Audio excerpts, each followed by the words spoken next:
Mau belajar HTML, CSS, dan JavaScript gratis selama 10 hari? Join RevoU Fundamental. Setelah lu nonton video gue yang kemarin tentang fundamental JavaScript dasar untuk pemula, itu pun belum melengkapi JavaScript yang akan kalian kerjakan nanti di dunia kerja. Itu sebagai acuan awal aja, dimana kalau itu kalian bisa, seenggaknya itu ada step-step berikutnya akan kebuka gitu kurang lebih ya. Dan sekarang gue pengen kalian itu bisa bersenandung bersama array, karena pas kerja nanti pasti akan banyak bermain dengan yang namanya array ataupun objek ataupun hal lainnya bahkan. Dan di video ini gue akan menjelaskan secara santai, secara detail, merinci. Bahkan gue sambil ngopi juga di sini, kopi janji jiwa gue belum datang. Sambil sebat juga. Jadi buat kalian yang masih di bawah umur, jangan ditiru hal-hal negatif ini. Kalian ambil hal positifnya aja di dalam sintaks-sintaks yang nanti kita akan belajar bersama, terlebih seputar array, karena ada banyak banget materi. Di sini gue punya 12 materi kurang lebih untuk kalian bisa belajar array. Entah akan berapa menit ini lamanya, tapi yang penting kalian enjoy aja untuk mendalami array ini, karena gue jamin ini akan terpakai ketika lu nanti pas kerja as a front end ataupun back end developer, dan khususnya untuk web developer gitu ya.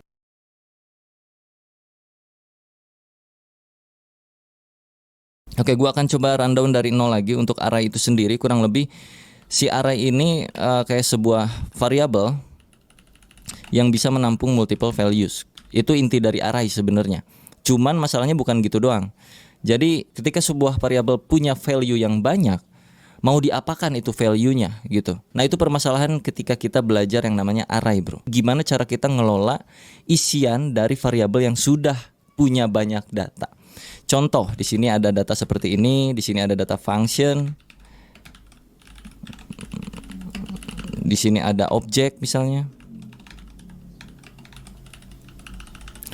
dan lain-lain. Wow, satu variabel ini punya banyak value. Oke, ini array fix. No, nggak kayak gitu. Tapi gimana cara kita mengelola apa yang ada di dalam variabel tersebut? Karena variabel ini multiple values, perlakuan terhadap variabel tersebut akan berbeda seperti variabel standar. Yang mana variabel standar kan kurang lebih kayak hello, kayak gitu-gitu ya, hello world, atau lorem ipsum. Dan array ini yang bikin kita terkadang jadi stuck untuk belajar ngoding.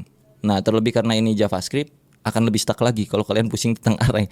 Jadi seenggaknya di sini gue akan jabarkan secara manusiawi, sebisanya gue menyampaikan aja. Jadi kalau misalkan ada yang salah dari ucapan-ucapan gue seputar pembahasan 12 materi array ini, gue nggak pakai skrip di sini, gue cuma nyantumin poin by poinnya dari 1 sampai 12 apa yang harus gue bahas supaya nggak terlalu luas kemana-mana gitu.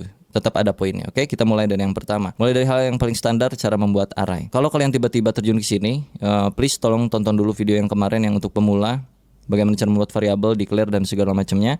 Setelah itu baru bisa masuk sini supaya gue nggak perlu menjelaskan apa itu variabel dan kawan-kawannya. Materi pertama kita akan belajar cara membuat array, karena nggak cuma satu cara, kita bisa pakai banyak cara untuk bikin sebuah array. Yang pertama, kita bikin dengan cara yang paling standar. Taruh aja di sini kita punya array dengan nama array saya. Lalu di dalamnya itu banyak value 1, 2, 3, ini udah termasuk sebuah array. Dan taruhlah di sini gua isi array ini dengan muka, lalu dengan tangan,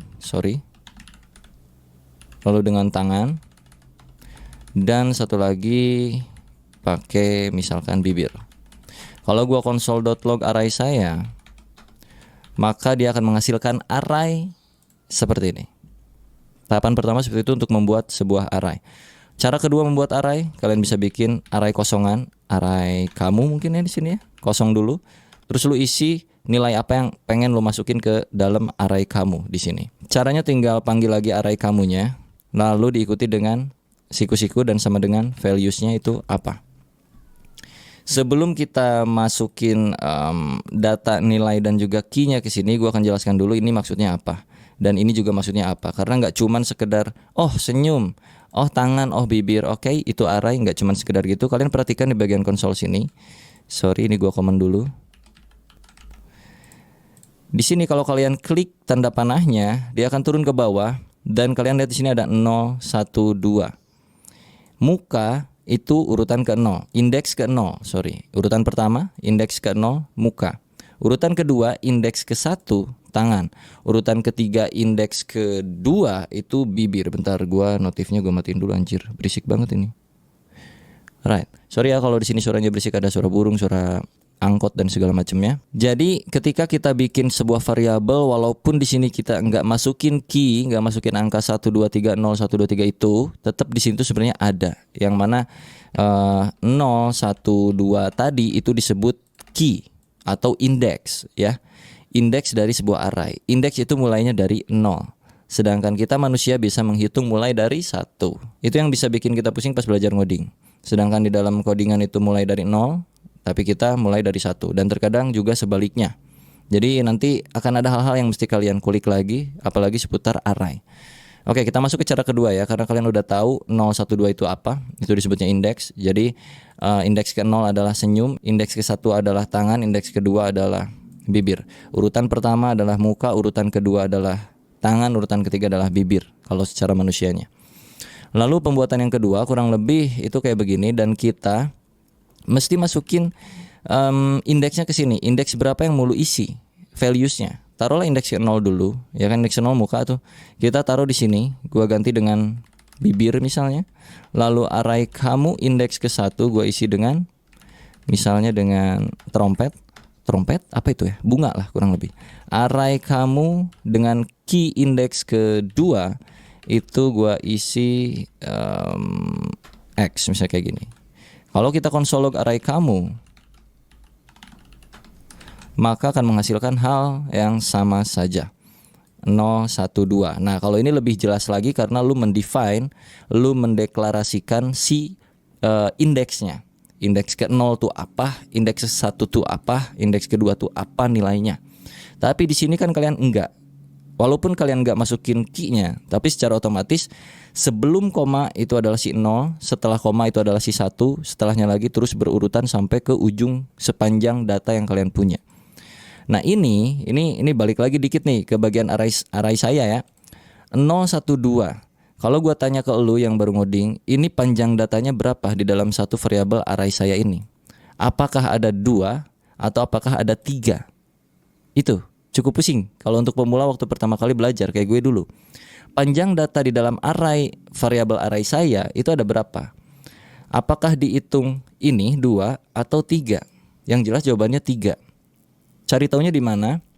Di konsol sini kalian bisa tambahin titik length yang artinya panjang data array saya itu berapa. Kalau kita save dan kita lihat ke sini itu 3. Karena yang terhitung adalah berapa banyak nilai yang ada di dalam arraynya, bukan akhir dari indeks yang ada di sini. Kalau dilihat di sini kan 2, seolah-olah gitu datanya tuh kayak ada 2 gitu. Padahal enggak. Karena mulainya dari 0. Jadi kalau kalian hitung ini 0 itu kan 1, 2, 3. Jadi tetap array.length-nya itu ada 3. Kurang lebih kayak gitu ya. Itu berbicara tentang panjang data. Tadi gua kelewat gitu. Lalu pembuatan yang ketiga dalam array itu kurang lebih kayak gini. Kita bisa pakai objek untuk memanggil si array ini. Jadi pertama misalkan array kita sama dengan new array dalam kurung kayak begini. Di dalam kurung sini kalian bisa isiin values-nya langsung. Contoh yang pertama misalkan gue isi setan. Lalu yang kedua gue isi mata. Dah gini aja. Oke. Kalau kita konsol log array kita, maka dia pun akan menghasilkan hal yang sama. 0, 1, length 2. Oke. Karena ada 1, 2. Sebanyak 2 data artinya panjang datanya itu 2. Dan indeks ke-0-nya adalah setan, indeks ke-1-nya adalah mata. Urutan pertamanya adalah setan, urutan keduanya adalah mata. Apakah kita bisa combine dengan ini? Tentu saja bisa, bro. Anggaplah ini kita nggak isi dulu. Sama kayak gini nih. Ini tuh sama seperti yang ini. Oke. Array kita akan masukkan nilai ke dalam indeks ke-0-nya itu sama dengan misalkan si bunga. Lalu kita save, yang muncul harusnya hanya bunga. Nih, 0 bunga. Sama aja. Kalau misalkan kita nggak jeleng gimana bang? Array kita 3 sama dengan misalkan tepuk tangan. Indeks ke-1 keduanya akan jadi apa? Jadi undefined. Kalau kita cek ke browser atau empty, lihat empty kali 2. Artinya tidak terjabarkan apapun, cuman tetap dia masuk ke dalam lingkup array sini. Ya. Bunga, empty kali 2 yang artinya ada 2 nilai yang kosong lalu diikutin dengan nilai terakhir yaitu si tepuk tangan. kalau kita panggil, ya ini masuk ke materi kedua, cara pemanggilan array sekaligus. Kita pengen manggil array ke-0 di dalam array kita. Array ke-0 atau indeks ke-0-nya adalah bunga. Jadi masukin langsung sini siku-sikunya, kasih tanda 0. Kalau kita save dan kita lihat ke log, itu bakal muncul si bunga. Nih bunga. Tuh. Kalau pengen yang tepuk tangan berarti masukin sesuai indeksnya itu berapa? 3. Save. Berubah jadi ini ya, tangan. Lalu kalau kita panggil yang kosong tadi 2, 1, 2 itu kan kosong. Key yang kosong ya, indeks yang kosong, isinya nggak adaan, undefined. Jadi nilai yang empty kali 2 tadi itu sebenarnya bersifat undefined. Tidak terdefinisikan, belum diapa-apakan. Lalu yang 1 pun sama juga. 1 karena dia masih belum ada apa-apa, masih undefined juga. Kalau kita pengen isi, kita bisa kasih dia data di sini kayak tadi lagi. Mau tidak berurutan pun nggak apa-apa bro. Nggak berurutan juga nggak kenapa-napa, aman aja. Taruhlah di sini X. Ya kan, ini nggak berurutan. Jadi X ada di sini dan value udah berubah jadi bunga ini dan ini. Cukup paham tentang penjabaran, pembuatan array dan juga pemanggilannya. Seharusnya cukup mudah ya untuk di awal kali kita belajar array, mulai dari pemanggilan dan juga pembuatannya dulu. Hapus ini dan kita akan bermain dengan model 4 adalah posisi terakhir. Maka lu harus cari tahu dulu panjang datanya berapa ya. Panjang data di sini adalah 1 2 3 4 5. Ada 5 data. Panjang datanya. Length sama dengan 5. Oke, panjang data nih. Lalu lu mesti mengeluarkan nilai yang terakhir. Kalau kita langsung masukin 5, indeks itu mulai dari 0. 0, 1, 2, 3, 4, 5-nya tidak ada. Sedangkan di sini panjang data 5. Artinya apa? Artinya lu bisa lakukan pengurangan di sini. Jadi cari data di dalam array saya ini yang terakhir, itu artinya array saya dot length sekarang di sini berarti mencari indeks kelima ya. Array saya indeks kelima karena length adalah nilainya 5. 0, 1, 2, 3, 4, 5 itu kosong, gak ada apa-apanya. Kita kurangin dengan 1. So, buah akhir itu akan tetap di sini, di jeruk. Refresh. Tetap di jeruk. Tapi kalau lu nggak kurangin dengan 1, maka dia undefined. Cukup mengerti betapa rumitnya JavaScript dengan bermain array? Kurang lebih kayak gitu bro ya. Ini masih level yang basic-basic tapi udah kayak begini. Jadi itu kalau di dunia kerja hal-hal beginian, algoritma, logik dan segala macam itu udah pasti biasa gitu ya. Harusnya sudah terbiasa mulai dari belajar hal yang semacam kayak beginian.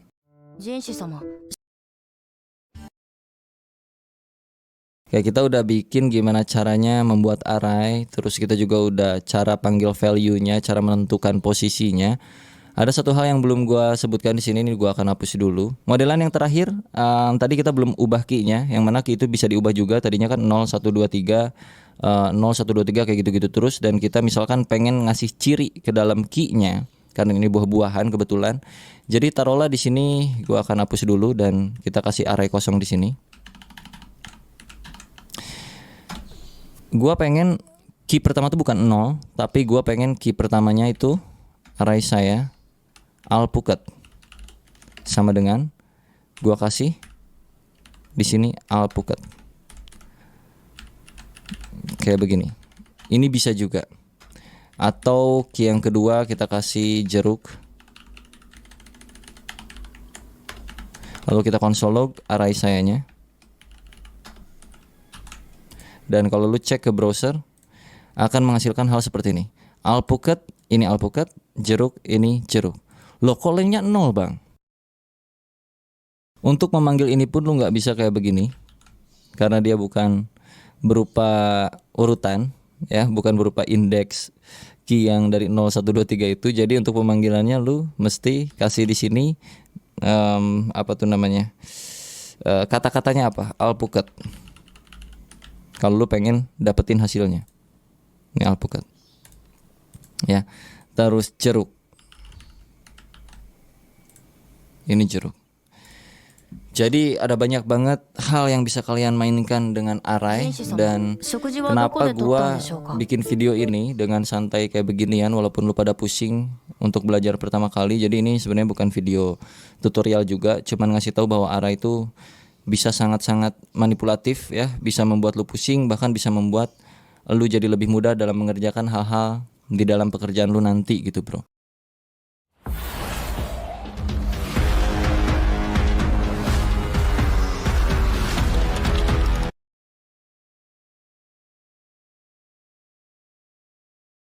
Oke, kita move lagi ke hal yang berikutnya. Di sini materinya gua punya array copy. Oke, array copy kurang lebih minimal kita harus tahu yang namanya shallow copy dan juga deep copy di dalam JavaScript. Daripada gua salah, mending kita praktekin aja langsung. Mending kayak beginilah langsung ya. Oke, kita akan move ke masalah copy-copyan di dalam sebuah array.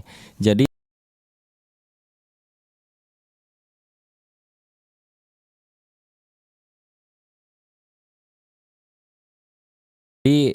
gue ini sebagai apa ya, pengalaman dulu aja. Jadi waktu itu gue punya data array yang cukup penting di sini. Taruhlah data array yang cukup penting itu adalah data-data buah-buahan seperti ini. Ini adalah data original yang dikirim sama bos gue misalnya gitu. Dan bos gue ngasih notes ke gue. Lu boleh kelola array itu, tapi jangan sampai merubah nilai standarnya, nilai yang gue kasih di awal. Nilai originalnya itu nggak boleh berubah. Gua waktu itu langsung bikin kayak begini duplikasinya dari array tersebut. Oke, taruh di sini new array saya sama dengan array saya. Ini yang gua lakukan dulu waktu gua kerja pertama kali dan mengelola array. Kurang lebih ini yang gua lakukan dan itu cukup goblok bagi gua. Lalu di sini gua taruh console log untuk kalian tahu apa yang terjadi di dalam array yang baru, new array saya. Gua akan masukkan ke sini. Lalu kita harus tahu juga array saya yang ada di atas itu nilainya apa sebelumnya ya, dan setelah di copy.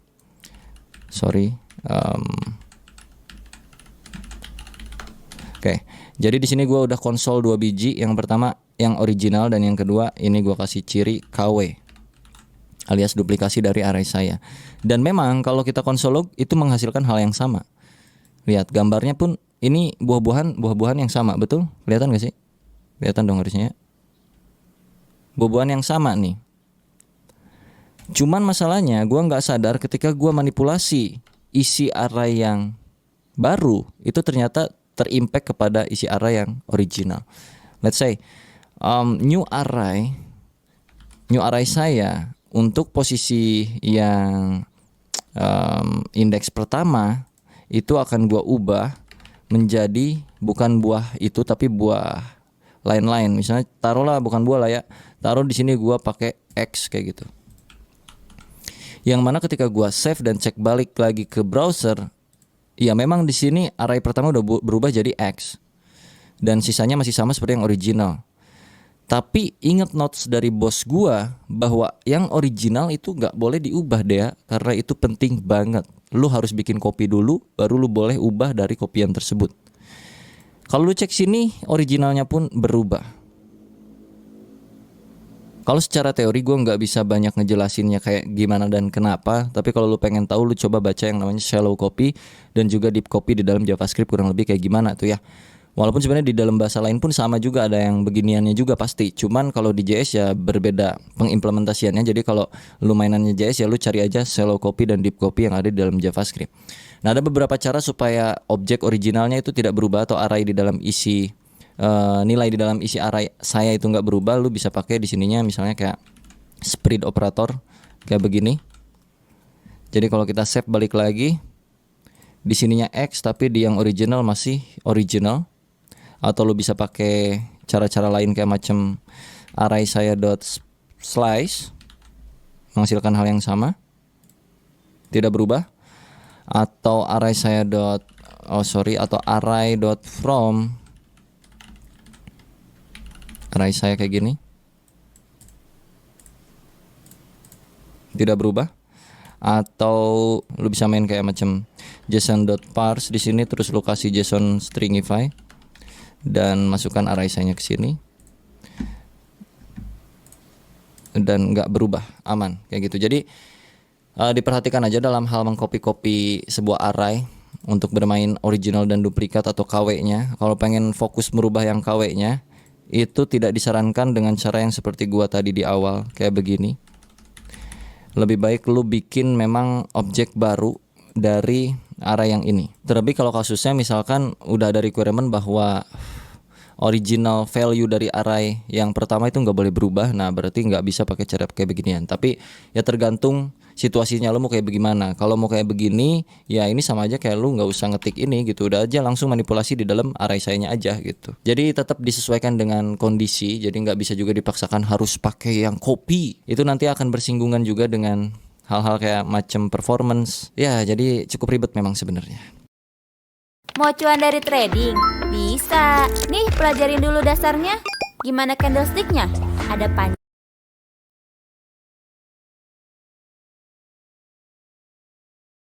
Oke, taruhlah misalkan kita punya banyak tipe data. Di sini kan saat ini cuman string-string doang nih di dalam value array-nya. Jadi misalkan di dalam sini namanya array itu bisa isinya bisa banyak ya, bisa beragam, ada yang string, ada yang number, ada apa. Taruhlah yang pertama itu pisang, lalu yang kedua misalkan nomor 10, lalu yang ketiga misalkan sebuah objek dengan isian di sini misalnya tomato sama dengan true. Lalu sisanya misalkan ada array lagi, sekarang di sini array-nya adalah it kayak gitu misalkan. Cara pemanggilannya bagaimana? Ini kalau kita array sayanya kita konsolog tuh kurang lebih jadi kayak begini. Jadi kayak gini nih. Kan?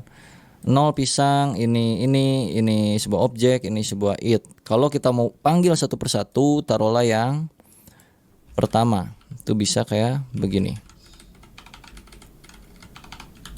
Ini akan muncul pisang doang. Lalu kalau yang ke 1 itu muncul angka 10. Kalau ke 2 itu muncul yang ini tetap sama, tomato. Lalu untuk yang terakhir kalau kita 4 sini 3 it. Kalau misalkan di dalam array yang it itu ada lagi misalkan food kayak begini. Jadi eat food. Kalau lu mau ngambil yang foodnya doang, berarti ini kan multidimensi bro. Array di dalam array. Jadi kalau misalkan lu pengen ngambil yang food, tadi kan eat food udah muncul ya. Eat food tuh ada di 0, 1, 2, 3 ya. Lu pengen masuk mengerucut ke food, berarti lu tinggal tambahin sebelah sininya karena ini multidimensi. Jadi food itu urutan keberapa di sini? 0, 1, indeks ke 1 dari array yang indeks ketiga lah, pusing-pusing lu pada ya. Array 3, 1 itu adalah food. Oke, benar. Kalau 3, 0 itu adalah eat. Karena kan 0, 1, 2, 3 0, 1 3, 0 berarti eat, 3, 1 berarti food. Nih eat, ini food gitu kurang lebih. Kalau misalkan ini array 1 kalau misalkan ininya 0 itu kan tetap balik ke pisang. Kalau di sini lu pakai double kayak gini 0 ke 1 misalkan nggak akan ada ya. Jadi di dalam array itu bisa bersifat apa saja, termasuk juga sebuah function di dalam sini. Taruhlah di dalam tomato itu kita punya function isinya console.log ini tomat.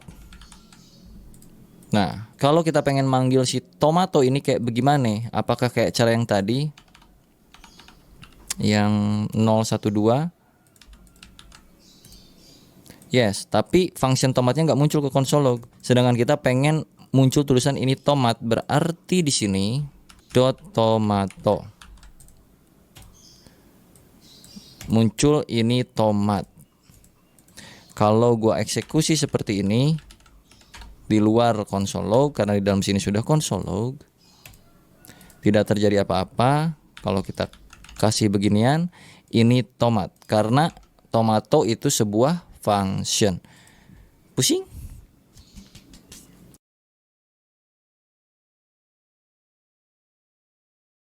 Sekarang kita coba merging dua buah array menjadi satu, kurang lebih dengan cara yang cukup sederhana. Taruhlah di array pertama, array saya, lagi-lagi. Array saya itu kita punya 3 atau berapa buah inilah ya, buah anggur. Gua duplikat, terus lu punya variabel array kamu dengan isian di sini misalkan bibir dan juga setan dan juga misalkan trompet. Kalau kita mau combine itu berarti kita bikin satu penampungan variabel baru di sini, merge array sama dengan array saya atau array kamu, bebas terserah lu, .concat dengan array yang mana. Artinya array saya digabung dengan array kamu. So kalau gua console.log merge array itu akan menghasilkan penggabungan semuanya. Anggur, pisang, alpukat, bibir, dan semua ini. Itu kalau penggabungan array pakai concat. Sekarang kita coba untuk mapping datanya, untuk memecah data array yang ada di dalam sini. Itu udah tercombine kan banyak ya. Terus kita pecah merge array ini ya dengan cara beberapa hal. Kita pakai kayak list of merge array, terus tinggal lu enter, kasih tab, terus console.log listnya. Gini doang juga bisa, dan akan menghasilkan urutan-urutan dari isi di dalam array tersebut yang sudah tercombine gitu bro. Ini semua muncul per urutan. Kalau pengen muncul indeksnya itu bisa pakai yang namanya in list in merge array console.log list. List ini dipanggil lagi di sini, yang mana artinya list ini adalah hasil akhir dari loopingan yang kita lakukan. Kita di sini melooping yang merge array. Jadi kalau dilihat 0 1 2 3 4 5 sebanyak data itu. Kalau misalkan pengen keduanya lu punya, lu bisa pakai mapping map.map merge array.map kayak begini. Terus lu kasih dua parameter. Yang pertama itu parameter nilainya, taruh value dan taruh index di sini. Lalu lu kasih function, row function kalau gue kayak gini biasanya. Terus lu tinggal console.log value dan juga indeksnya. Jadi kalau dicek nanti akan menjadi seperti ini. Anggur indeks ke 0, pisang indeks ke 1, ini indeks kedua, atau lu balik-balikin juga boleh. Di sini indeks, di sini value. Kayak begini juga bisa. Dan kita akan coba merealitakan ini bro. Misalkan ini tuh datanya data dari bagian backend di belakang sana ya, dari API. Taruhlah datanya kurang lebih kayak macam begini. Misalkan ini datanya, datas. Lalu kata bos lu disuruh, gue pengen di bagian front end itu muncul bagian namanya doang. Gak usah dikasih tahu stacknya apanya kayak gimana. Ya kita bisa pakai banyak cara. Salah satunya misalnya mapping data ya. Taruhlah ini gue hide dulu. Datas.map. Kayak tadi lagi, lo masukin valuesnya apa, lalu indeksnya indeks apa ke berapa, kasih row function, lo kasih return di sini values.name. Atau kasih console.log dah. Maka akan memunculkan nama-namanya saja. Deafrizal, ini misalkan Budi, Retno, Satyo. Kayak begitu ya. Ini JS 30. Ntar gua rombak dulu datanya pokoknya. Nah, misal datanya kayak gini ya. Terus kita disuruh munculin Deafrizal, Budi, Retno dan juga Satyonya doang. Jangan pakai yang lain-lain. Maka tinggal ambil values.name, artinya nama dari runtunan array yang udah kita map. Deafrizal, Budi, Retno, Satyo. Kalau misalkan disuruh munculin lagi apanya gitu, misalnya stacknya itu apa, ya lu masukin aja sini values.stack. Deafrizal JS, Budi PY, Retno PHP, Satyo C++, kurang lebih kayak gitu. Terus kalau pengen semuanya ya udah tinggal values doang, berarti muncul kayak begini per masing-masing ini. Kalau misalkan disuruh munculin sesuai urutan usia ya kan, di sini datanya ada usia 30, 40, 23, 33. Pengen disuruh munculin urutan usianya. Iya, berarti kita bukan pakai .map tapi pakai .sort. Di sini perbandingan A and B biasanya. Terus lu masukin di sininya misalkan b.age kurang dari a.age. Lu lakukan apa gitu kurang lebih. Lalu di map values console.log values. Jadi kalau lu cek ke sini, dia akan sesuai urutannya dari yang terbesar ke yang terkecil. Kalau misalkan kebalikan dari yang terbesar ke yang kecil, berarti lu tinggal ubah ini jadi A, ini jadi B. 23, 30, 33, 40. Kurang lebih kayak gitu, kelihatan ya. Kalau misalkan di filter pakai usia yang di atas 30 doang, yang mana di atas 30 itu cuman ada Deafrizal, Satyo dan Budi. Retno nggak masuk di atas 30. Jadi kita pakai filter yang usianya x.age lebih dari 30. Oke, kalau kita lihat sini 40 dan 33 karena tadi lebih darinya itu nggak pakai sama dengan. Kalau pakai sama dengan maka gua pun akan masuk karena usia gua sama dengan 30. Misal kalau udah kayak gini diurutin lagi, ya udah tambahin lagi misalkan pakai dot sort gitu ya. Di mana dot sortnya di depan sini kayak yang tadi misalkan. AB B dot age kurang dari A dot age. Jadinya 40 30 33 bla bla bla bla bla ya. Nggak masuk tuh si anak kecil yang umurnya 23 tuh nggak masuk. Kalau pengen sesuai urutan dari bawah ya balikin aja 30, 33, 40. Dan kalau misalkan pengen yang muncul si anaknya doang berarti di bawah usia 30 itu muncul dia. Kayak gitu-gitulah kurang lebih ya. Capek ya gituan, pusing ya, nggak seru emang sih. Tapi dah gimana belajar kayak gitu, sorting filter. Tapi ini pakai bantuan dari JavaScript-nya, pakai sort filter kayak begininya. Biasanya kalau lamar kerja tuh nggak boleh dipakein map, nggak boleh pakein filter, nggak boleh pakein sort. Kalian mesti bikin kayak algoritma sendiri untuk memecah masalah tersebut tanpa menggunakan sort, filter dan segala macam. Itu ntar berkaitan sama yang namanya algoritma lah biasanya kayak gitu ya. Permainan struktur data kurang lebih. So untuk materi array kurang lebih kayak gitu aja. Semoga bisa bermanfaat dan juga menambah setidaknya wawasan buat kalian yang belum tahu apa yang terjadi tadi sebelumnya, terus sekarang kalian jadi tahu oh kayak gitu ternyata, walaupun gak dipraktekin tapi seenggaknya kalian bisa tahu. Gitu aja. Nanti kita bahas apa lagi, kalian komen aja di kolom komentar, oke?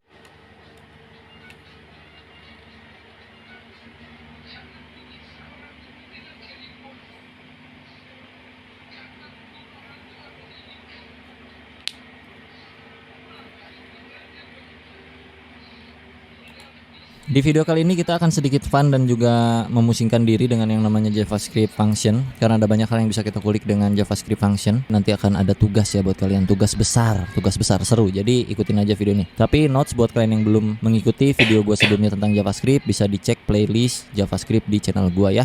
Udah ada 3 video dan ini video keempatnya. Kita mulai. Untuk membuat function, ini inget-inget ya. Ini buat tugas nanti akan ada clue-nya dari sini. Kita declare dengan cara function seperti ini yang pertama. Terus diikutin dengan nama functionnya apa. Taruhlah add name. Kayak begini, pakai buka tutup terus kurawal. Di dalam function itu selalu mereturn sesuatu supaya dia bisa keluar dari functionnya, nilainya. Taruhlah add name di sini Afrizal ya. Terus gua panggil nih alert add name. Misalnya gini. Pakai buka tutup ya, karena kalau enggak dia nggak akan bisa. Coba dah. Tuh, dia akan muncul functionnya kalau nggak pakai buka tutup. Tapi kalau gua pakai buka tutup di sini, dia akan mereturn nilainya, bukan return functionnya, tapi return nilai dari functionnya itu apa. Kalau gua reload, dia Afrizalnya keluar dari sini. Kalau gua nggak return, dia Afrizal doang seperti ini, maka kalau gua save dan gua reload, undefined. Artinya tuh function harus mengembalikan nilai ya, supaya dia nggak muncul nilai undefined seperti ini, atau tidak bernilai, bukan nilai. Undefined itu tidak bernilai. Kayak begitulah ya, kurang lebih ya. Oke, kita akan fun sedikit. Taruhlah di sini kita punya function untuk menampung nama seseorang secara dinamis. Artinya kita mesti mengembalikan nilai dari apa yang diketik oleh user. Jadi nanti misalkan ada user yang ngetik add name Dea Gobles, maka function ini harus mengembalikan nama Dea Gobles ini.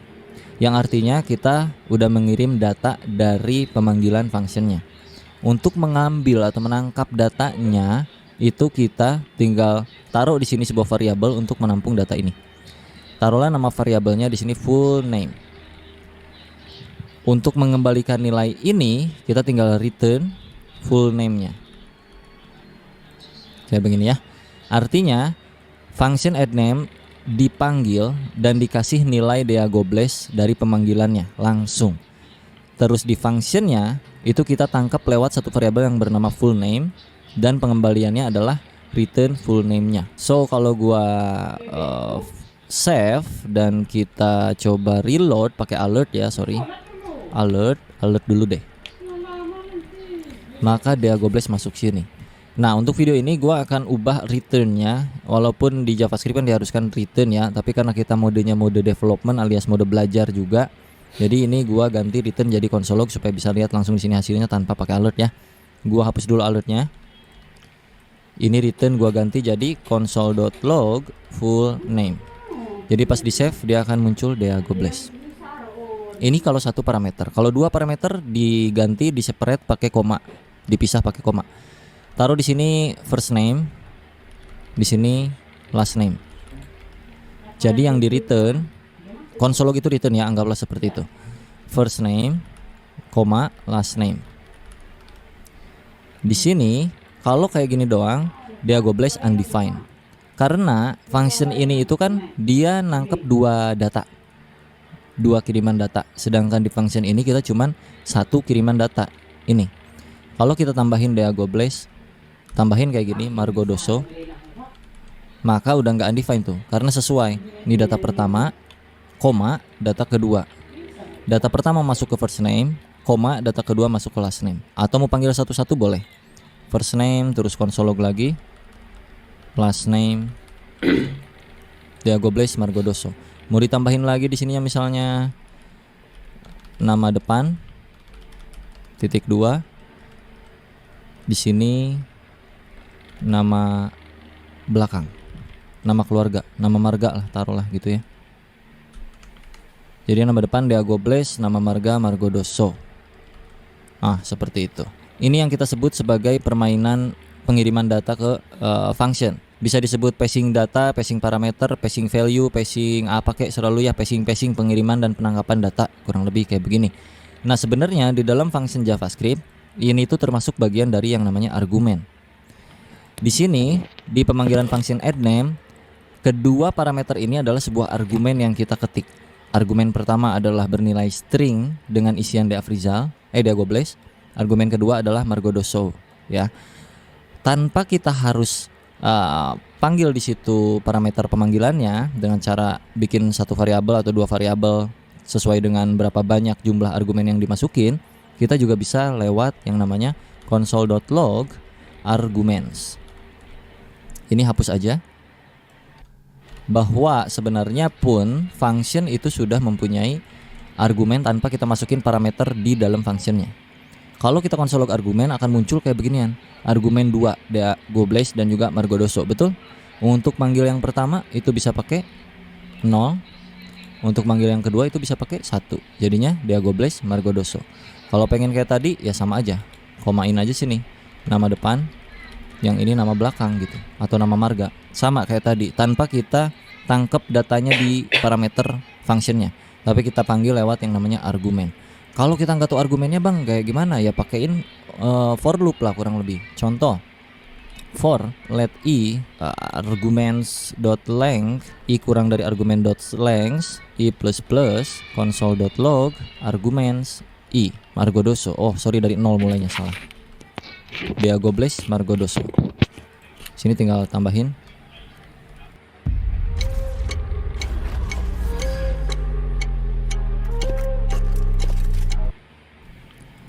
nama saya Diago Blaze, nama saya Margodoso, kurang lebih kayak gitu.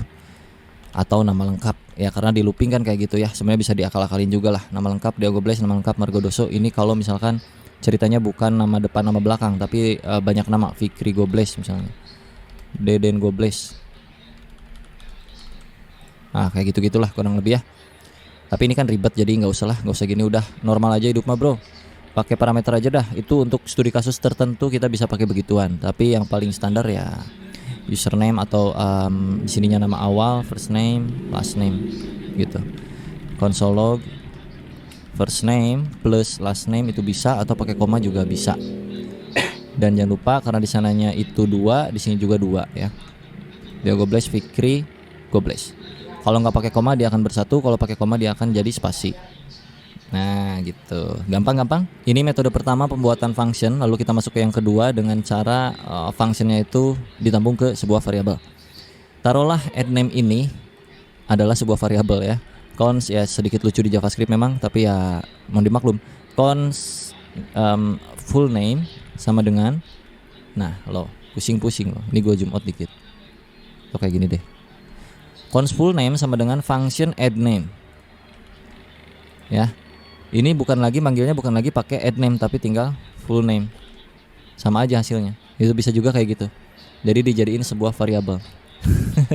Pusing lu ya kan? Yeay. Dan yang ketiga, pembuatan function itu juga bisa pakai yang namanya keyword new. Jadi misalkan gini, cons full name, ini gue balikin lagi ya, normalin kayak gitu. Full name sama dengan new function, pakai F gede dalam kurung seperti itu. Bisa seperti ini. Dan kalau kita masukin ke sini parameter first name, last name, parameter ketiganya adalah return value-nya. Return first name atau console.log boleh dah. Console.log anjay first name, last name. Yang akan gua panggil adalah full name. Undefined. Kenapa? Karena belum kita masukin di sini. Dea, last name-nya Afrizal. Dea Afrizal. Bisa dengan cara seperti ini. Pilih mana, Pak? Pilih ini atau pilih ini, terserah, sok. Coba pusingan yang mana. Tapi enaknya kalau pakai beginian tuh bisa kayak macam begini, Pak. Misalkan di sini X, di sini Y. Console.log X plus Y. Gitu. Atau bahkan misalkan lu return lah. Return X plus Y. Jadi di sini tinggal full ganti, jangan full name ya. Ini kan penambahan. Sum sama dengan X plus Y. Taruhlah di sininya sum 1,2. Kasih console.log dulu kali. 3. Pakai beginian anjay, lucu banget ya enggak? New function X Y return X plus Y. Console.log sum 1,2. Langsung tuh bertambah. Atau sininya console.log deh biar nggak capek di luar pakai console.log ya kan. Jadi kalau pakai yang new itu parameternya itu ya. Parameternya itu jadi langsung di dalam string gitu. Bentar. Ya kan? Misalkan 10 tuh kayak gitu-gitu. Kalau nggak pakai passing data itu bisa tinggal gini doang. Console.log ini sum. Misal gitu ya. Nggak usah gini, tinggal sum. Ini sum. Tuh, kayak gitu ya. Lucu banget ya bikin function anjir, apa beda sama variabel ya kan? Tapi gua akan coba kasih tahu yang paling sering gua pakai di industri, yaitu namanya raw function. Kurang lebih kalau kita bikinan sum pakai raw function jadinya kayak gini. Ini kan pakai yang new, kalau pakai function biasa sum 2 misalnya gini. Console.log sini passing parameter XY, console.log X plus Y. Ya kita panggil sum 2 none. Oh belum diisi. 2 plus 4 6 ya. Ini cara pertama.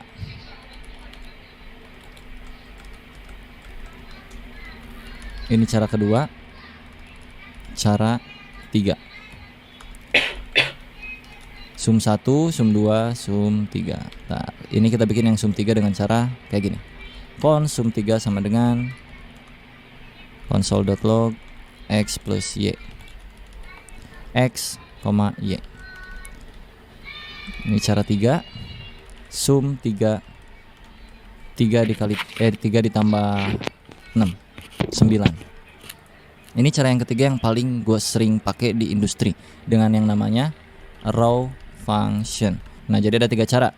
Cara pertama pakai new, cara kedua standar function, cara ketiga raw function. Seperti itu. Biar relate semuanya, ini gue tambahin lagi XY nya. X tampung Y. Sini adalah X plus Y. Wow. Sum 1 tambah 1, sum 2 tambah 2, sum 3 tambah 3, 2, 4, 6. Wah menarik sekali ya. Ini pembuatan fungsinya kurang lebih seperti ini. Kalian pilih yang mana yang paling enak, hasilnya sama-sama aja kurang lebih ya. Oke, bicara seputar yang namanya hoisting. Jadi buat kalian yang belum tahu, ada yang namanya hoisting di JavaScript, yang mana variabelnya bisa tereksekusi sebelum di-declare atau dideklarasikan atau diketik variabelnya. Contoh, kalau kita ketik di sini var data sama dengan 1, lalu gua console.log di atasnya data, ya, undefined, oke. Kalau gua taruh datanya di atas, satunya ada, itu berlaku untuk variabel. Kalau gua ganti cons kayak gini nggak bisa, nambahin nama, add name misalnya gitu, atau function add, atau function calculation, atau function random dan segala macamnya kayak gitu ya. Contoh misalkan function randomize. Contoh aja sebagai sampel doang ini mah ya. Return math.random dikali 1000. Terus kita panggil randomize. Masukin ke dalam konsol log ya. Sorry, ini konsol log.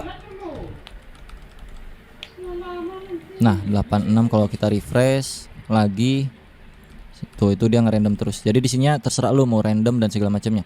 Terus divalidasi lagi. Contoh cons run sama dengan cons random sama dengan kayak gini ya. If random number lebih dari 200, console.log wow lebih dari 200, else keluarkan nilai random numbernya.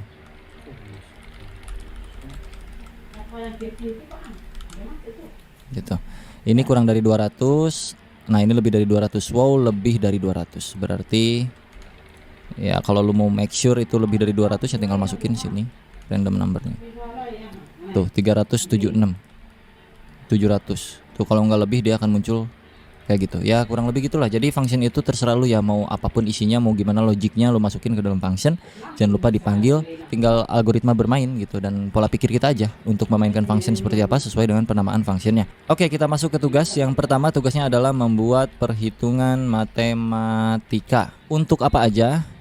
Jadi untuk misalkan yang pertama menghitung luas lingkaran, yang kedua menghitung luas segitiga, terus menghitung luas persegi panjang, terakhir luas jajar genjang. Tugas yang kedua menghitung total gaji yang didapat dalam 1 bulan dengan input minimal sebagai berikut: nama karyawan, gaji per hari, jumlah hari masuk kerja. Ini tugasnya ya, silahkan dipikirkan masing-masing logiknya seperti apa dan algoritmanya itu sesuai kalian aja ya. Beda-beda setiap orang.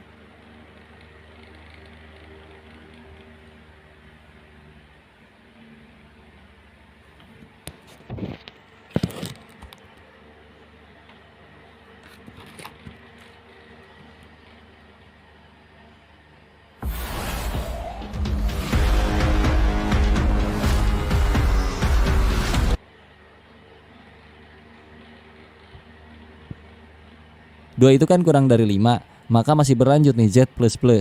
So artinya data ke 2. 4 apakah kurang dari 5? Masih kurang dari 5, maka munculkan lagi output data ke 4. Oke, perbedaan ketiganya itu apa? Di video kali ini gue akan coba jelaskan secara perlahan dan manusiawi untuk yang for terutama dan juga while do while. Kita mulai dari yang pertama itu for ya. For itu ada 3 statement yang harus kalian masukkan di dalam sintaks for ini, di dalam buka tutupnya ya. Yang pertama ini tuh statement 1 ya, terus diikutin statement 2, diikutin statement 3. Statement 1 itu adalah inisialisasi awal atau variabel default ketika pertama kali mau looping.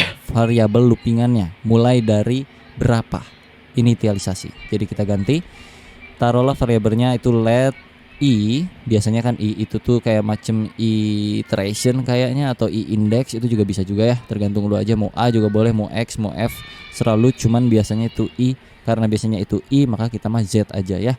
Z sama dengan 0. 0 adalah pertama kalinya JavaScript tereksekusi itu 0 duluan kalau untuk looping yang di codingan kita ini. Jadi dia akan tereksekusi mulai dari 0. Titik koma, bukan pakai koma ya, tapi pakai titik koma. Statement kedua itu berisi kondisi.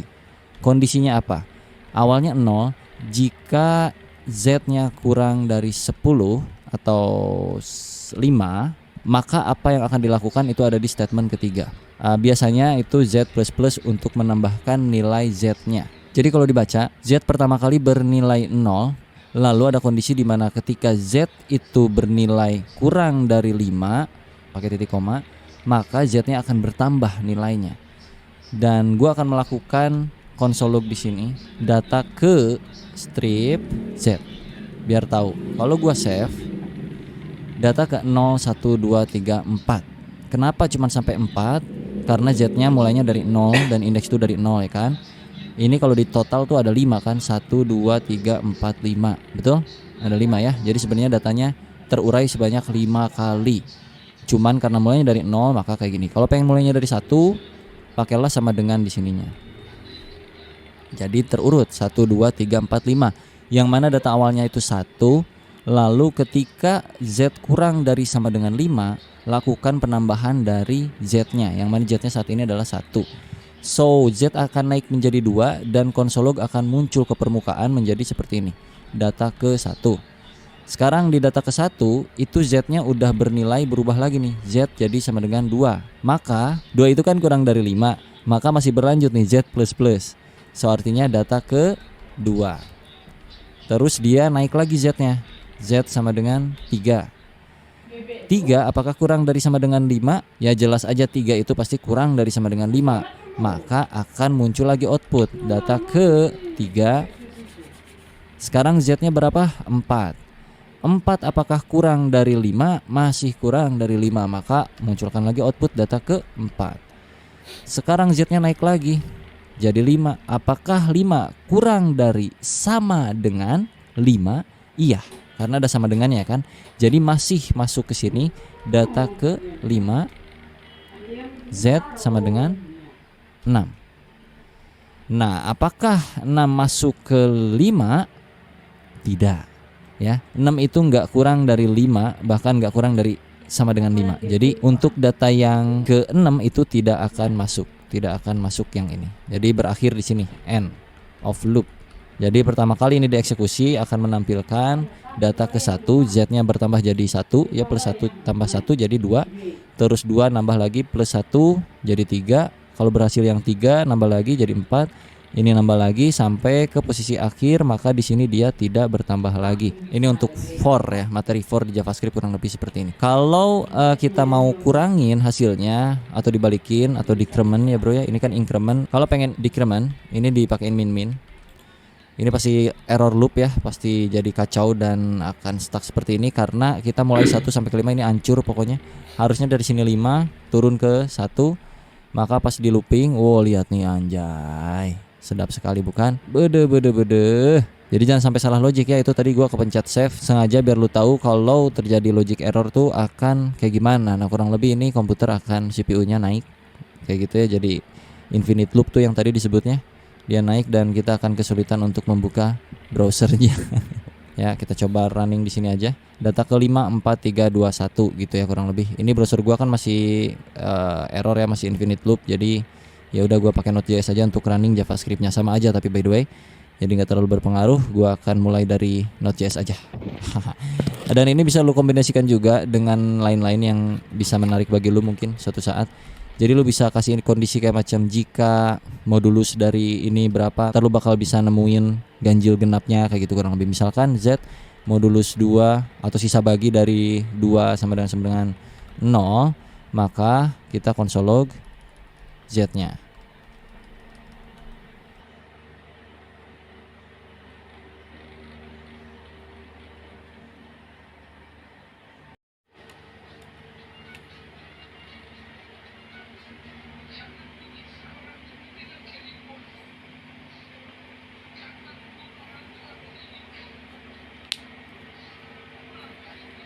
Kita lanjutkan materi for yang kurang lebih kemarin udah kita bikin tentang for dan juga while dan juga do while. Sekarang kita masuk ke for of dan juga for in dan juga for each dan juga map, yang mana ketika sebuah variabel itu punya nilai yang banyak, multiple values. Contohnya misalkan pacar saya, nama variabelnya, dan di dalam pacar saya itu ada banyak nama, misalnya daftar nama pacar saya contohnya ya. Ada Putri, ada misalnya Marino, ada misalnya Angela, Vexana. Misal contohnya kayak gitu ya. Terus untuk yang pertama kita akan coba for of terlebih dahulu. Apa fungsinya? For of itu supaya kita tahu isian dari ini tuh apa. Untuk penulisan formatnya kurang lebih kayak gini. Pertama kita ketikkan for dalam kurung, bikin satu variabel baru di sini, taruhlah namanya let pacar of Of itu of apanya? Of pacar saya ya. Jadi kita bikin satu variabel baru namanya pacar dari variabel multi values pacar saya. Variabel pacar saya itu punya banyak values, dan values ini semua akan direcah diulang di bagian variabel baru yang namanya pacar. Jadi untuk mengeluarkan pacar itu tinggal pacar di sini. Kita coba running ya. Nah, akan terlihat ada Agnes, ada Putri, Marino, Angela, Vexana.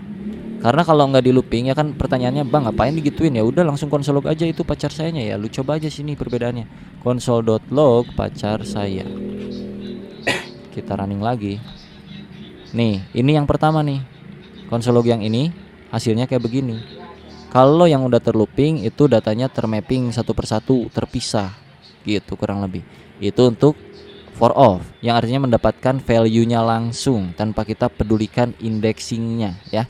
Terus kalau for in, kita ganti aja langsung for in kayak gini. Ini artinya kita mendapatkan indeksnya. In itu mungkin indeks kali ya, tapi sebenarnya ya lu bisa artiin ini sebagai bahasa Inggris ataupun indeks terlalu lah ya. Tapi kalau menurut gua ini kayaknya indeks deh, soalnya kita bakal dapetin nilai indeksnya dari array yang udah kita buat di atas ini. Kita coba running ya. 0, 1, 2, 3, 4 ya. Jadi kita dapat indeksnya kalau pakai in. Kalau pakai of itu kita dapat values-nya. Kalau for each itu kita dapetin apanya bang? Kita cobain di sini. Ini gua awasin ya. For each. Nah, array-nya apa di depannya? Pacar saya dot for each. Ini ada elemen di sini yang artiannya elemen itu apa yang mau kita ambil atau variabel yang mau kita jadikan sebagai values yang sudah tercah gitu, bro. Taruhlah variabelnya kayak tadi pacar. Lalu gua console log di sini pacar. Kalau kita running ada Agnes, Putri, Marino, Angela, Vexana. Itu muncul kayak yang awal lagi. Tapi bedanya for each lu bisa masukin indeks di sini dan lu bisa tambahin ke sini indeksnya. Jadi lu bisa dapetin indeks array-nya dan juga values-nya. Kurang lebih kayak gitu. Agnes 0, Putri 1, Marino 2, Angela 3, Vexana 4. Kalau pengen ini jadi 1 2 3 4 ya udah lu tinggal tambahin plus 1 aja di sini. Jadi 1 2 3 4 5 gitu kurang lebih. Itu untuk yang for each. Kalau yang map ya sama aja, ini tinggal ganti jadi map. Nggak ada beda udah. Tuh. Kurang lebih itu cara penggunaan for all, for in dan juga for each. Semoga bermanfaat. Kita lanjut ke video berikutnya di video berikutnya. Ya pastilah.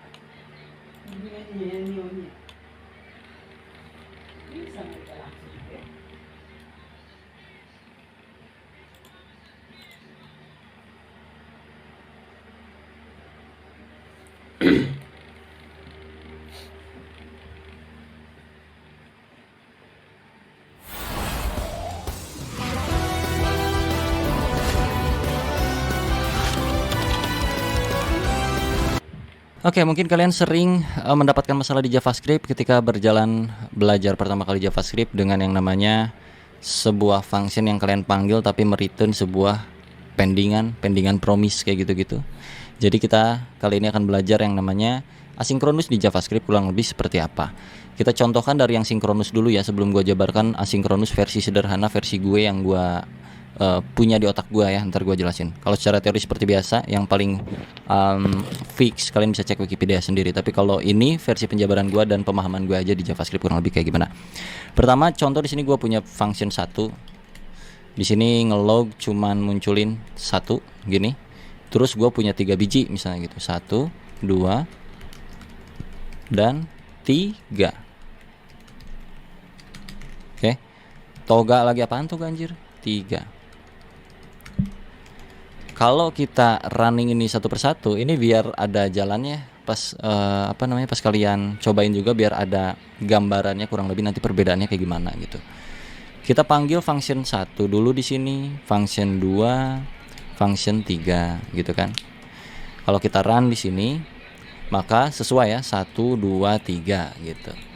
Cuman kalau misalkan nih, ini gua taruh di dalam function 2 sebuah function bawaannya browser atau bawaannya JavaScript, gue lupa, set timeout, yang mana set timeout itu berjalan secara asinkronus di balik layar ini. Jadi kalau gue taruh sini set timeout dengan durasi 3000 milisecond alias 3 detik. Konsol lognya gue masukin sini. Nanti ke output yang berjalan apa? Apakah 1, 2, 3 yang mana sebelumnya itu berjalan seiring dengan urutan step by step yang kita ketik di sini. 1, 1, 2, 2, 3, 3.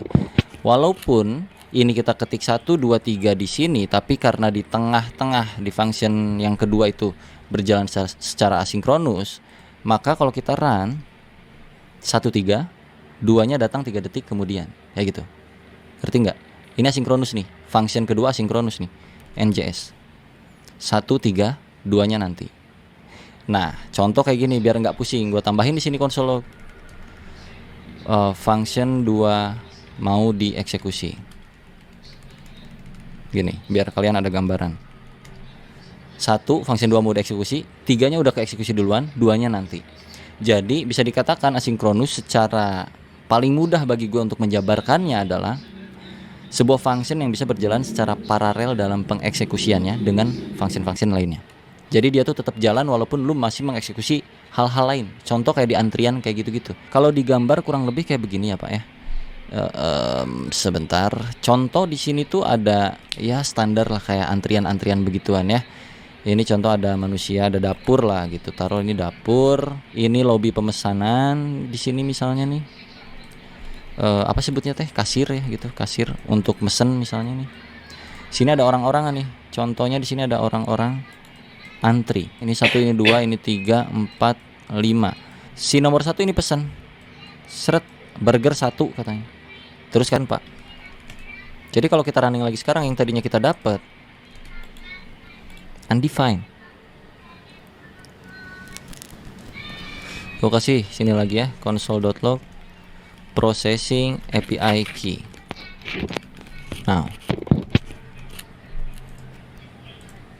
Oke, yang ini processing token user now. Oke. Kalau kita coba nggak akan bisa tetap. Processing token user now dapat berhasil. Tapi pas API key undefined. Oke, nggak masuk nih. Ke sini nggak masuk. Mana? Salah ini maaf di atas di sini. Processing token user now aman. Processing API key now. API key-nya nggak dapat. Cukup paham sampai sini? Berarti apa yang harus kita lakukan? Yang harus kita lakukan adalah karena dia sudah ada sinkronusnya, maka di sini kita harus bikin callback untuk get user. Callback. Ubah returnnya jadi callback. Kasih buka tutup sinus seperti ini, parenthesis, ya itulah bahasa Inggrisnya, itulah gue lupa. Oke. Yang artinya kita mau manggil itu tinggal get user, kasih datanya apa, data token, dan kita bikin function di sini. Gitu. Console log API key ya kan? API key-nya ada di dalam response lagi sini. Response. Coba running. Berhasil ya? Kelihatan? API key-nya ada di sini.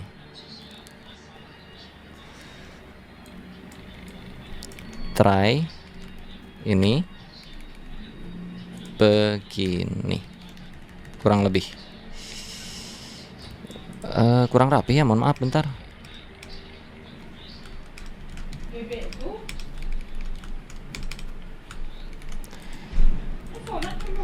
Oke, jadi gini ya kalau kita run. Masih aman, tapi kalau kita ada yang salah nggak masukin token misalnya di sini, kita run. No token, cannot access. Kalau kita masukin token tapi kita namanya salah kayak begini. Sorry, wrong data. Oke, kalau kita benar, tokennya benar tapi API key-nya salah misalnya, atau nggak pakai. No API key, cannot access. Alright. Kurang lebih kayak gitu aja tentang asinkronus di JavaScript. Nih durasinya udah lumayan lama. Semoga kalian cukup paham tentang hal yang beginian. Semoga bisa mudah dicerna. Kalau misalkan ada hal yang secara teori gua salah ucap, tolong diralat aja di kolom komentar. Tapi gua berikan faktanya kurang lebih seperti ini implementasiannya. Dan nanti di dunia kerja pun akan banyak hal-hal seperti ini. Dan pengimplementasiannya kadang-kadang beragam beragam logik dan algoritma. Ini salah satu contoh doang, sampel. Alright. Sampai jumpa di video berikutnya. Jangan lupa diklik. Langsung bisa ada mereka.